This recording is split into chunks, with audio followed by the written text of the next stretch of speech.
Lembrar sempre, como eu mencionei para vocês, que o rim, assim como o fígado, eles exercem importantes papéis dentro do metabolismo, e em particular o rim, ele é o último passo lá da ativação da vitamina D, tá? Lembrar então rapidamente que a vitamina D, ela está ali, né, sendo produzida principalmente, né, na pele, a partir da modificação do colesterol. Sim, colesterol, aquele lipídio, a gente tem aqui na pele, né, nas células, ele é modificado pela ação dos raios ultravioleta e forma aquilo que a gente chama de pré-vitamina D. Aí essa alteração aqui também, né, quando a gente tem exposição à luz do sol, calor, essa vitamina D3, né, que é formada, ela se liga numa proteína transportadora de vitamina D e, através da circulação, vai direcionar essa vitamina D até o fígado em primeiro momento. Você pode ter também vitamina D de fontes, né, alimentares aqui, né, peixes, queijos, produtos lácteos, mas essa vitamina D também é transportada pela circulação, ligada em lipoproteínas, e o destino inicial é o fígado. O que acontece lá no fígado? A gente tem a ação de uma enzima chamada de hidroxilase. E aí a gente forma a 25-OHD, a 25-hidroxivitamina D, essa daqui. Presta atenção porque essa 25-hidroxivitamina D, ela permanece na circulação em média de 2 a 3 semanas. É este o exame que geralmente você analisa. Quando você fala assim, solicita o exame de vitamina D, o que o laboratório faz? Ele dosa a 25-hidroxivitamina D, essa daqui. Bom, por que ele faz essa análise? Ele faz essa análise porque essa vitamina D, ela fica mais tempo na circulação sendo mais estável. Então, ela dá uma ideia para a gente do estoque de vitamina D que você tem. Mas essa vitamina D, para se tornar ativa, né, a 25-hidroxivitamina D, tem alguns estudos mostrando que ela é capaz de modular algumas células do sistema imunológico. Mas a principal vitamina D que vai agir no metabolismo do cálcio, né, na regular absorção de cálcio no intestino, é a 1,25 de hidroxivitamina D, ou seja, que tem duas moléculas de hidroxila.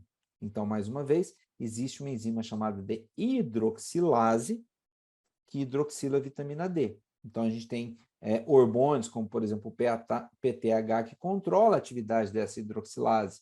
Então, em alguns momentos, a hidroxilase tem que trabalhar mais para você produzir mais um 25-hidroxivitamina D para regular, aumentar a absorção de cálcio, fosfato lá no intestino e essas moléculas agirem nas células do sistema imunológico e também nos ossos. Então, olha só, 1,25 de hidroxivitamina D, ele permanece no sangue por poucas horas, de 4 a 6 horas. Então, quando a gente vai avaliar o exame de vitamina D, se a gente avaliar o 1,25 de hidroxivitamina D, a gente tem uma janela muito curta de avaliação, tá? E se você está suplementando alguém que está com deficiência de vitamina D, você necessariamente deve esperar, né? Deve esperar no mínimo um mês e meio, para você ver uma modificação naquele parâmetro que você viu do exame de vitamina D baixa, ok? Então, fica atento a isso. Posso dosar o 1,25 de hidroxivitamina D? Pode. Só que não esqueça de analisar junto, em conjunto com o 25-OHD. Então, você solicitaria os dois exames em conjunto, ok? Bom, seguindo aqui, né, nesse retrato, então lembra, o fígado é importantíssimo para a produção de 1,25 de 25 hidróxido de vitamina D e o rim 1,25. Então, professor, se eu tiver um problema hepático, o que acontece? Se você tiver um problema hepático, menos vitamina D sendo hidroxilada. Então, você tem menos vitamina D, 25-HD. Se eu tiver um problema nos rins, você vai ter um problema no 1,25 de hidroxivitamina D. Então, dependendo daquele paciente ou daquele atleta que a gente está acompanhando, é válido dosar as duas, né? Mas dependendo da situação, você só dosando o 25-hidroxivitamina D, você já vai ter essa atividade. E aí é sempre interessante lembrar que atletas e praticantes de atividade física, eles têm uma demanda maior por vitamina D. O que significa isso? Eles necessitam de mais vitamina D para atuar em vários processos. Então, quando a gente fala do processo de hipertrofia, né, processo de ganho de massa muscular, a vitamina D ela tem um papel importante de ativar fatores que estimulam a hipertrofia e de diminuir fatores que estimulam a perda, a sarcopenia, no caso. Então, se você tem menos vitamina D, você está prejudicando, né, a ativação de células satélites, proliferação, diferenciação, fusão dos miotúbulos e maturação do miotúbulo. Então, tem estudos mostrando aí, já claramente, como essa revisão, que baixos níveis de vitamina D estão relacionados com diminuição da massa muscular, com mialgias, né, problemas relacionados à dor e inflamação nos músculos, e aumento dos riscos de sarcopenia e diabetes. Tá? Então, alguém querendo participar aqui da aula, a Siri, querendo interromper a minha aula. Então, tem estudos mostrando que nós temos aqui, né, alterações que estão relacionadas com baixa quantidade de vitamina D e baixa quantidade de massa muscular, inclusive diabetes. Olha que interessante. O músculo, né, ele é um importante consumidor de glicose. E se a gente está diminuindo a massa muscular, nós estamos diminuindo um consumidor de glicose. Consequentemente, mais glicose fica na circulação. Tá? Então, tem uma relação aqui que alguns estudos começam a mostrar com diminuição da massa muscular e aumento dos níveis de glicemia. Isso pode ser observado na obesidade, isso pode ser observado também em pessoas com mais idade, que tem aquele processo de perda progressiva da massa muscular. Tem estudos mostrando aqui que a vitamina D atua durante o processo de recuperação, aumentando a diferenciação e a proliferação das células satélites. Diminuição também da ação da miostatina, expressão da miostatina, que é um fator, né, de inibição do crescimento celular. Então, aí você diminui um fator que age contra a hipertrofia. E também a vitamina D tem papel, né, promovendo angiogênese e reestruturação do tecido.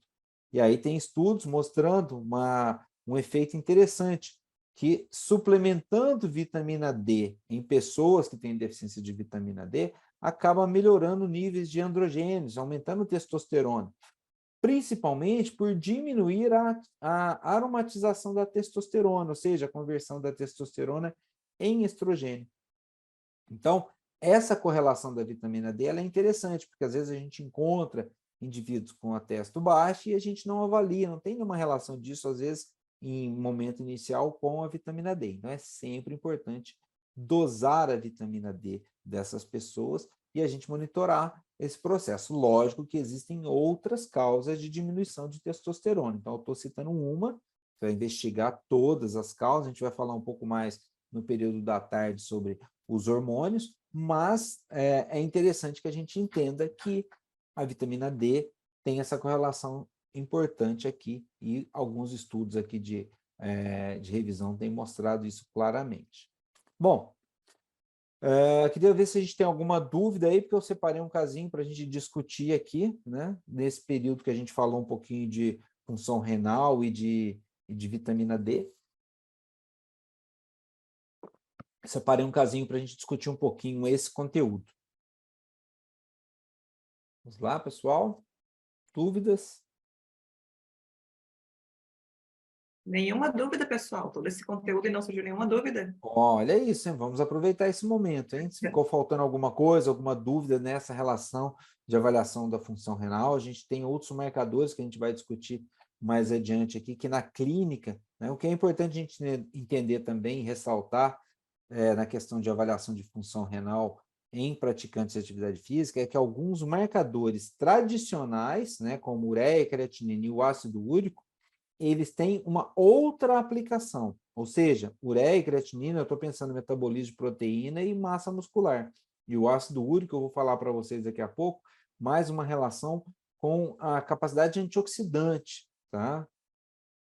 A Helena, né, a relação da vitamina D e a massa muscular, ela é importante, viu, Helena? Ela já está sendo bastante consolidada e a gente tem observado resultados interessantes, principalmente isso vem dos modelos que estudaram idosos, né, e a sarcopenia em idosos.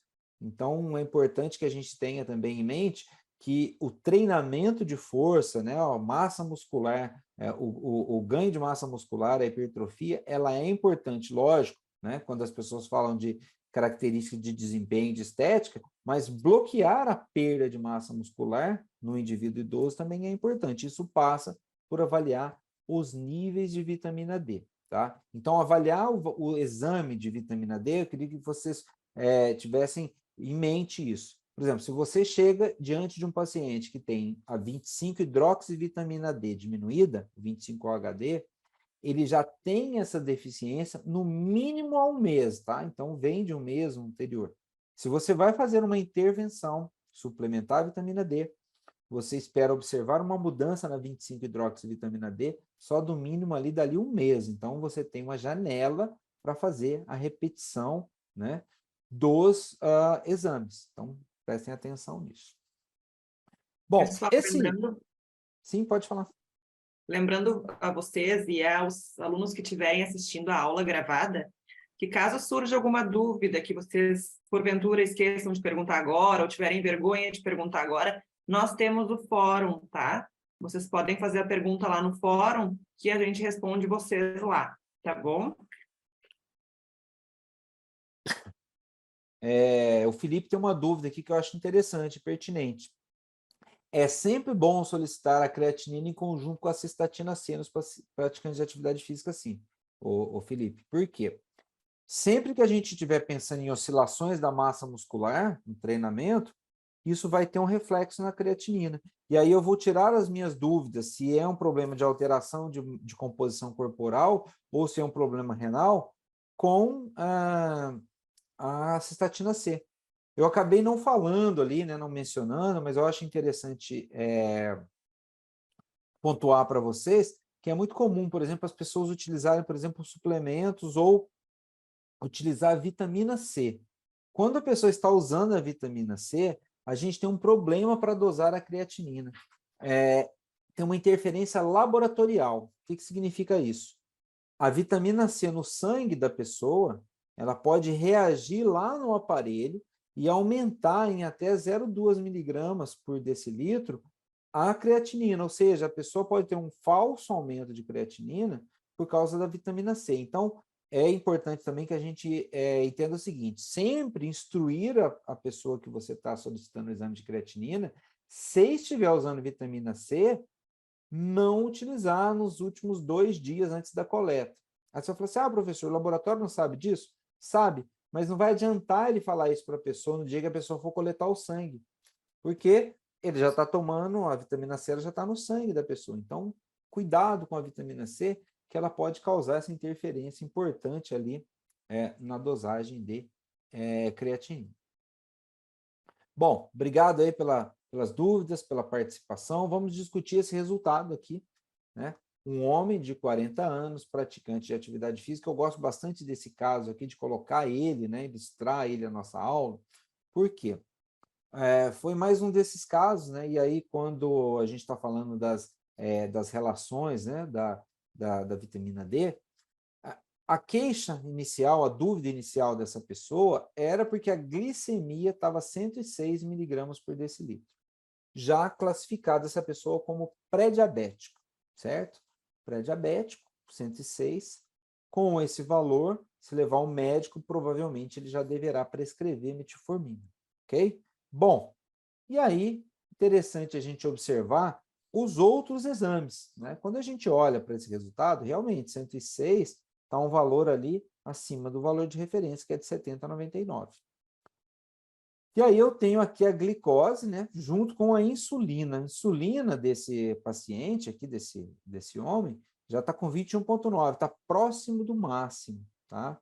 E aí esses dois outros índices, eles são liberados, eles são calculados pelo laboratório com base na insulina de repouso e na glicose. E o Roma-beta é o índice de resistência, né? O Roma-IR é o índice que avalia a resistência à insulina, e o Roma-beta é um índice que avalia a função da célula beta em produzir, né, a insulina. Então, nós estamos falando aqui um Roma-beta de 183 acima do valor de referência, e um Roma-IR acima da referência. Esse laboratório usa 3,4 de referência, mas tem estudos mostrando aí que 2,7 seria, abaixo de 2,7 seria um valor ideal aqui para a população brasileira. Então, claramente, essa pessoa tem uma glicemia compatível com o quadro de pré-diabetes e tem um quadro de resistência à insulina. Devemos lembrar que resistência à insulina é a pessoa ter a insulina, às vezes, em quantidade aumentada, como nesse caso, mas ela não consegue agir, porque nós temos um problema ali no receptor ou na sinalização interna dessa insulina, tá? Então, não é um quadro de ausência da insulina, a insulina está presente, mas ela não trabalha direito. Mas vamos avaliar um pouco mais os exames desse paciente. E aí a gente olhou ali, né, que esse homem estava com 12,45 de vitamina D. Vitamina D extremamente baixa. Valores baixos até para quem não pratica atividade física. Então, se a gente começar a perceber, tem estudos já mostrando essa relação de vitamina D baixa e controle glicêmico ruim. Então, o indivíduo está com a vitamina D diminuída e está com a glicose ruim. Será que eu posso fazer alguma coisa? Será que eu melhorar a vitamina D desse paciente, desse homem, vai melhorar o nível glicêmico? Pode ser que sim. Se a gente lembrar que a vitamina D tem uma relação com massa muscular músculo, consumidor de glicose. Então, a gente tem uma série de processos ali que podem mudar. Mas eu pergunto para vocês, o que você ia fazer se você olhasse esse resultado aqui? Você, como nutricionista, pode prescrever vitamina D, né? Lógico que para aumentar essa vitamina D, que a gente precisaria de uma dosagem maior, que não é aquela que o nutricionista pode prescrever. Mas será que é só isso? Só chegar e prescrever vitamina D? O que vocês acham aí, pessoal de casa, pessoal que está prestando atenção na aula? O que vocês podem me dizer a respeito aqui desse resultado? Vamos lá. Gabriel, exposição solar é importante para melhorar essa vitamina D. Vitamina D com vitamina K, tem alguns estudos mostrando aí, né, questão de biodisponibilidade. Vamos lá, vamos ver se aparece mais alguém que tem alguma dúvida. Tem mais exames para mostrar dessa pessoa, tá? Tem 2 exames para mostrar dessa pessoa ainda. Vamos lembrar do caminho da vitamina D no organismo. Então, cuidado, quando vocês forem prescrever vitamina D, nunca esqueça de ver como está o fígado dessa pessoa, tá? Olha só o fígado dessa pessoa. 251 de TGP e dos 745 de TGO. O fígado dessa pessoa está bom? Definitivamente não. Então, o fígado pode estar com algum problema, que a gente precisa agora identificar qual é esse problema, corrigir o problema hepático, para então depois pensar em suplementar a vitamina D. Porque olha só, aqui o exame é de 25 hidroxivitamina D. A vitamina D que passa para o fígado. Por que essa pessoa tem 25 hidroxivitamina D baixa? Ele não está hidroxilando a vitamina D. Ou seja, o primeiro passo da vitamina D. É importante exposição solar? É importante dar a vitamina D? É. Mas se eu não corrigir o fígado, primeiro identificar o problema hepático dessa pessoa e corrigir esse problema, eu não vou ter sucesso nessa minha intervenção, tá? Então, vamos recapitular esse caso, que eu acho que ele é muito interessante, porque ele veio, sim, depois de uma aula em que a pessoa olhou, mandou os exames e ficou em dúvida. Então, diante desse quadro, eu preciso investigar qual que é o problema hepático. Seria um problema tóxico? Seria uma substância que ele está ingerindo, uma medicação, como a gente viu anteriormente? Seria um vírus? Então, a gente teria que pensar em hepatites virais, né? E aqui, pensar numa hepatite crônica, porque se essa vitamina D está diminuída já faz um tempo, então a gente vai pesquisar as principais causas de hepatites virais, então a gente vai pesquisar causas que alterem o fígado e não esquecer nunca também de avaliar a função renal dessa pessoa, porque lembrar que a vitamina D passa pelo fígado e passa pelo rim. Então, este é um exemplo que eu deixo para vocês, assim, é um exame real de um paciente, foi um caso raro, né? Não é tão comum eu receber esse tipo de exame, mas que pode acontecer com você. Então, qualquer causa de vitamina D diminuída, tá? Antes de você suplementar, você precisa avaliar como está fígado e rim. Então, você já pode incluir esses exames, pelo menos TGO, TGP, Gama GT, num pedido inicial, quando você está falando de avaliar a vitamina D. Porque lembrar que a vitamina D tem relação com esses dois processos. Tá? Então, fiquem atentos que isso aqui é algo que pode efetivamente acontecer, como neste caso aqui da colega que nos enviou, ok? Então, queria saber desse caso em específico, se o pessoal tem dúvidas, agradecer aí a participação de quem mandou as sugestões, e vamos pensar, alguém tem dúvida em relação a esse caso? Já observou alguma coisa parecida? E aí, o que eu sugiro também? Dá uma analisada retrospectiva nos históricos dos seus pacientes, porque às vezes você pode ter passado por um quadro como esse, e aí às vezes você não tem ali uma resposta positiva do seu tratamento ou intervenção, e isso acaba gerando um problema a longo prazo, né? Porque a gente não consegue corrigir o problema e a pessoa está lá gastando dinheiro com uma vitamina D ou com algum suplemento para tentar melhorar esse estado. Vamos lá. Ô, Stephanie, muito provavelmente sim, tá? Porque assim, como é um quadro inicial ali, a gente pode ter, né? Lógico que a gente vai avaliar um possível quadro de pré-diabetes, mas era muito provavelmente em relação à vitamina D, porque como estava um estágio muito inicial ali, se a gente melhora os valores de vitamina D, a gente vai ter uma melhora ali naquele controle glicêmico, tá? Mas não podemos descartar esse quadro do pré-diabetes. Então, qual que é o ideal ali? A gente fazer a correção dos níveis de vitamina D e reavaliar esses parâmetros, né, para ver essa questão do pré-diabetes. Mas muito provavelmente era uma interferência direta ali da vitamina D. Tá? Então, para a gente ter certeza dessa questão do pré-diabetes, eu tenho que melhorar aquele nível de vitamina D e reavaliar isso em algum período. Pelo que a gente observa, eu não tive um feedback depois, né, do acompanhamento desse caso, mas os valores de vitamina D ali fatalmente iriam fazer, quando corrigidos, fazer com que aquela glicemia viesse para os valores normais. Muito bem.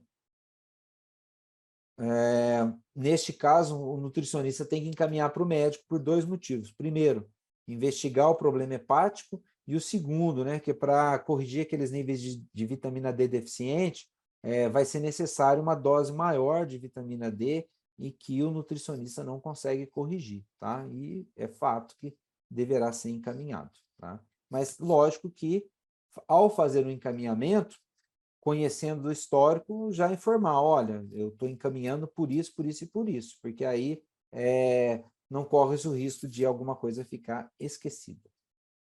Tudo bem. É importante também a gente entender esse processo, né? Até onde vai a nossa atuação e até onde a gente pode sugerir um outro profissional. Aqui, claramente, um gastroenterologista seria o mais indicado. Não necessariamente um endócrino, né? Porque a gente melhorar o fígado primeiro, depois a gente vai verificar essa alteração. Bom, sem mais dúvidas, né, nesse caso, porque aí agora a gente vai mudar um pouquinho e vai falar da parte dos hormônios, tá? Vamos iniciar um pouquinho aqui essa introdução dos hormônios, até porque a gente tem aí um período até no processo. Diga, Alisson.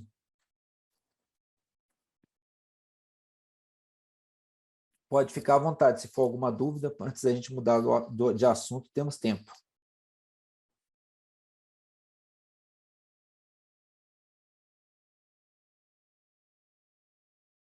Olha, com certeza, com essa vitamina D baixa, eu sugiro que você solicite o TGO-TGP, mas também não esqueça de analisar o marcador de função renal, tá? Creatinina no mínimo, e se for um praticante de atividade física, como a gente já mencionou aqui, colocar creatinina e cistatina C.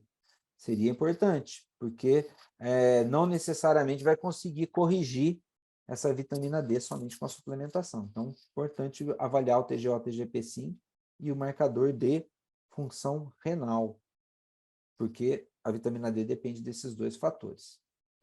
Ótimo, isso aí.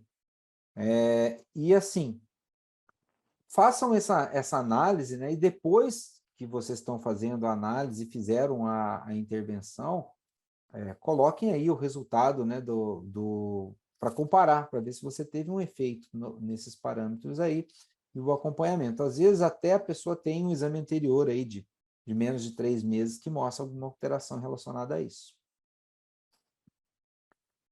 Bom, acho que não temos mais nenhuma, vamos seguir aqui, vamos iniciar, né, falar um pouquinho, pelo menos uma análise inicial da dosagem dos hormônios. E aqui, quando a gente vai falar de dosagens hormonais, sempre a gente tem muitas dúvidas, tá?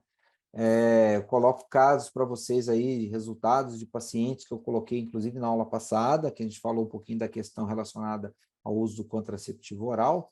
A gente tem que entender que os métodos de análise de hormônios, principalmente os hormônios esteroides, que são aqueles derivados do colesterol, e aqui a gente pode incluir mais conhecida a testosterona, mas a gente está falando de testosterona, estradiol, progesterona, cortisol, aldosterona, DHEA, então vários desses hormônios, eles têm um núcleo comum, que é o núcleo esteroide, e tem alguns grupamentos que mudam. E qual que é o grande problema disso quando a gente fala da questão analítica? Porque vocês, nutricionistas e os médicos e os educadores físicos, vão aprender a interpretar o exame, só que muitas vezes não sabem como o exame é realizado. Nesse processo de realização dos exames, a gente tem uma análise que às vezes é realizada por testes imunológicos, ou seja, imunoensaios. E os imunoensaios, eles usam anticorpos. Então, quando as moléculas são parecidas, elas podem promover o que a gente chama de reações cruzadas. Então, quando a gente está falando de uma reação cruzada, ela pode vir de um outro hormônio que está aumentado ou pode vir de uma substância exógena. Exemplo, a pessoa está usando lá uma nandrolona, um derivado de testosterona, um esteroide anabólico sintético, que não é testosterona, e isso dá uma reação cruzada com a testosterona e aumenta o valor de testosterona. A pessoa está usando, por exemplo, uma beta-metasona, uma dexametasona, e isso pode promover uma reação cruzada com a dosagem, por exemplo, de um cortisol. Tá? Então, ficar muito atento, porque isso é efetivamente uma limitação das análises laboratoriais. Para tentar resolver isso, existem métodos que não sofrem com essa influência, né? Por exemplo, os métodos conhecidos como espectrometria de massas. Só que a espectrometria de massas, infelizmente, ela não está disponível em todos os laboratórios, é uma metodologia mais cara. Então, em casos particulares, é que a gente tem que recorrer a esse tipo de análise. Bom, vamos começar a falar um pouquinho, né, desse eixo do hipotálamo, hipófise e da adrenal. Né? Quando a gente está falando desse eixo, é interessante a gente observar o seguinte, que eu tenho que avaliar um conjunto de alguns marcadores que estão sujeitos a estímulos de controle do hipotálamo, que libera o CRH, e o CRH do hipotálamo estimula a hipófise a liberar o ACTH, hormônio adrenocorticotrófico, e esse ACTH ele tem um estímulo, né, realizado lá na adrenal. E a glândula adrenal ela é dividida basicamente em duas partes. O córtex da adrenal está lá, né, produzindo cortisol, aldosterona e DHEA, dehidroepiandrosterona, e também, né, está produzindo lá na sua medula adrenalina e noradrenalina, que são genericamente chamados de catecolaminas. Tá? Então, quando a gente fala, né, dessas atividades aqui, elas são regidas pelo estímulo do ACTH. Então, todas as vezes que eu tiver um fator estressor, seja ele comportamental, seja ele físico, né, estresse físico ou comportamental, eu vou praticamente aumentar tanto o cortisol quanto o DHEA e adrenalina e noradrenalina. E aqui é importante a gente entender o seguinte, sei que a gente faz análises basicamente dessas substâncias no sangue, mas a gente tem que ter em mente que se eu estiver avaliando o sangue e uma pessoa tem medo de agulha, o estresse da punção vai aumentar CRH, CTH de forma instantânea e aumentar também o cortisol que a gente já sabe, porém também tem reflexos no DHEA.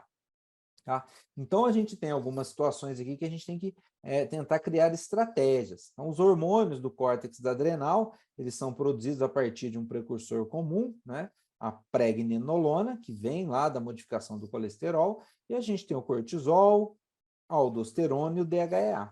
O DHEA, por si só, ele já é um pró-hormônio, porque ele consegue servir de base para a formação de testosterona e estradiol, mas ele por si só ele já pode agir em receptores, controlando principalmente questões relacionadas ao humor, cognição e também metabolismo lipídico.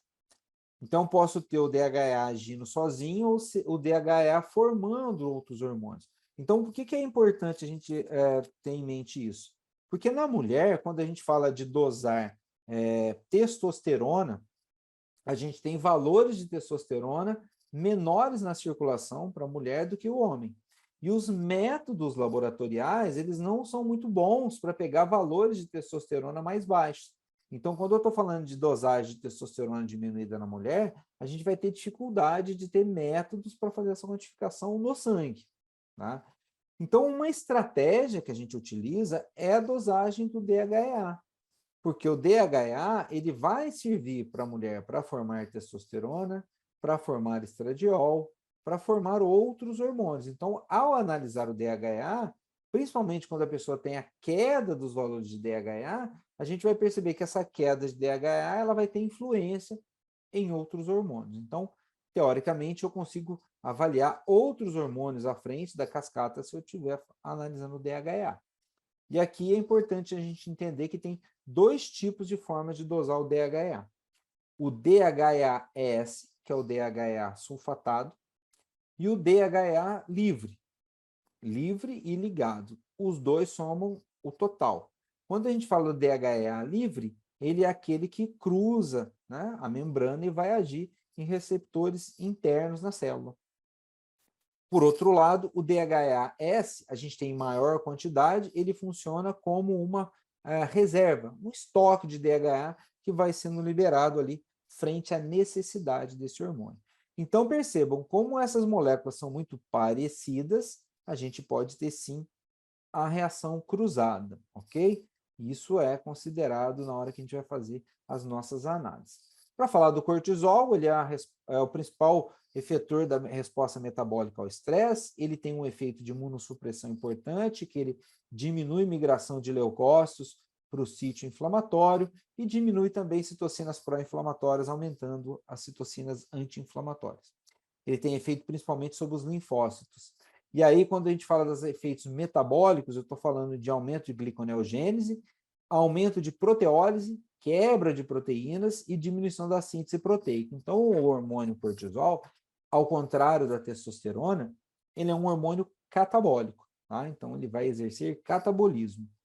Então, quando a gente tem aumento de cortisol e esse aumento se prolonga, eu tenho proteólise e eu tenho gliconeogênese aumentada. Então, o aumento do cortisol pode promover glicemia elevada, aumento de glicemia, e pode promover também aumento de ureia, por conta do aumento do metabolismo das proteínas.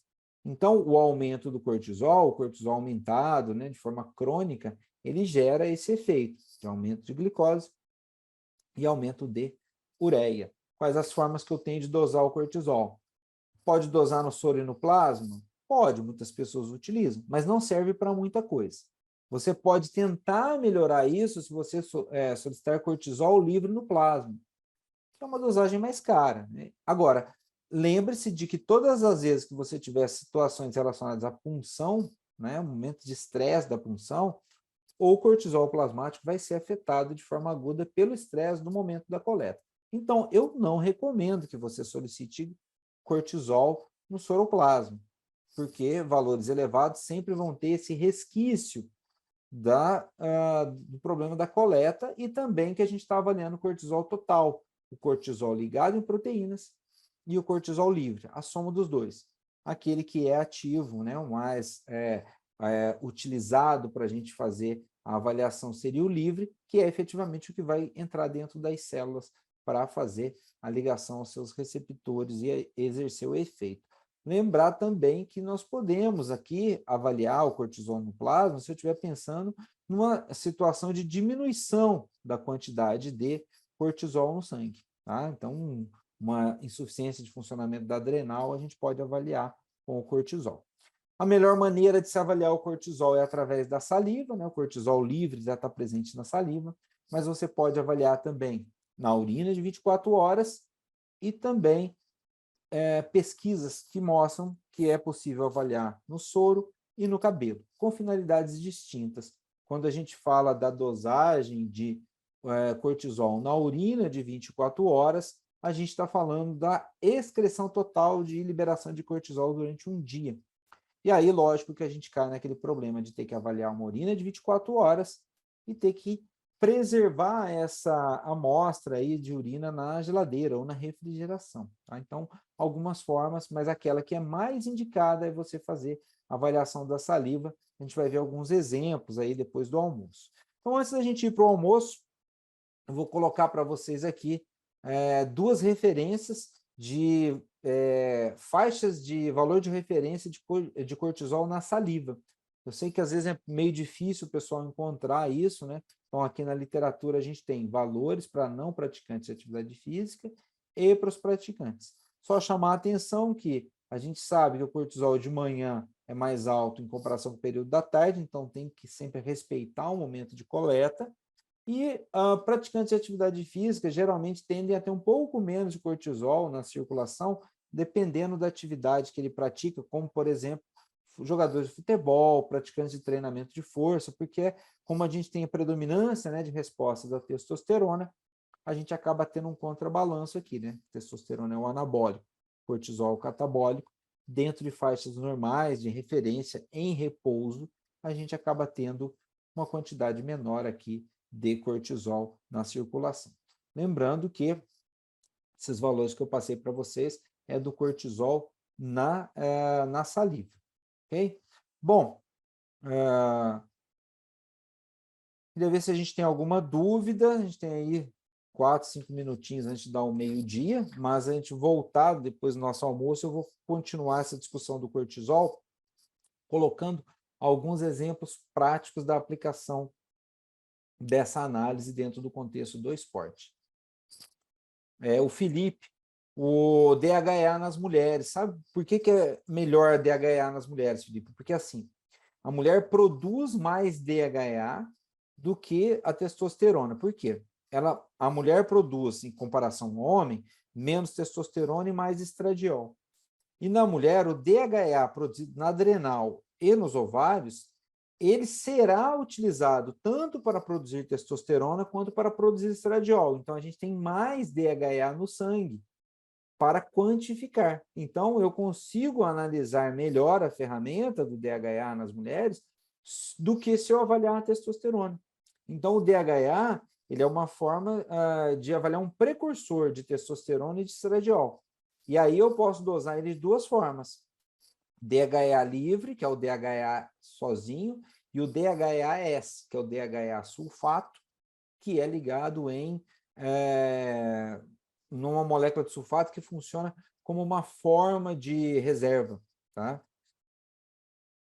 O Vitor, não temos método de aferição confiável no Brasil para mensurar testosterona abaixo de 100. Então, todos os laboratórios, todos os exames em mulher não valem como diagnóstico. Vitor, não é que não tem, né, método confiável, a gente até tem o espectrometria de massas, só que ele não é disponível, assim, num primeiro momento para todos os laboratórios. Quando você faz a solicitação, você deveria, então, dizer que você quer a dosagem de testosterona pelo método de espectrometria de massas, só que aí corre-se o risco do laboratório, né, não ter como fazer, e aí ele vai ter que enviar para um terceiro ou do plano de saúde não cobrir. Agora, esse número de 100, eu fico só na dúvida se você puder me passar depois a unidade, porque assim, a gente tem unidades diferentes dos laboratórios, e tem alguns métodos de laboratório, mesmo os de imunoensaio, que têm capacidade de pegar faixas próximas do mínimo da mulher, tá? mas realmente é um problema. Então, não é que não tem método. A gente tem um método, só que ele não está disponível. Às vezes é muito caro, né? A espectrometria de massas é uma metodologia que dá para fazer isso. Eu não sei em qual cidade que o Vitor está, mas, por exemplo, o Fleury faz, o Fleury, Hermes Pardini, esses laboratórios têm espectrômetro de massa, tá? 100 nanogramas por decilitro é uma quantidade baixa, tá? A chance de dar erro com certeza aumenta, tá? Principalmente se for feito imunoensaio, tá? Esse daí, né, espectrometria de massas, o pessoal utiliza, principalmente porque a gente tem um problema. Agora, no caso deixa eu ver aqui, 100 nanogramas por decilitro, esse método que eu usei aqui é um imunoensaio, quimiluminescência. E ele consegue pegar aqui 2,4 nanomol por litro, que é um valor que, quando a gente converte para nanogramas por decilitro, dá muito perto desse mínimo, né? E aí, a gente tem esse processo aqui. Falou de teste, perde até a fome, tá certo. Mas olha só que interessante. Quando a gente observa, né, essas alterações de metodologia, realmente, para a mulher, é complicado quando os valores dão abaixo. Agora, né, qual que é a real necessidade da gente fazer o método de espectrometria de massas? Seria avaliar caso a caso, ok?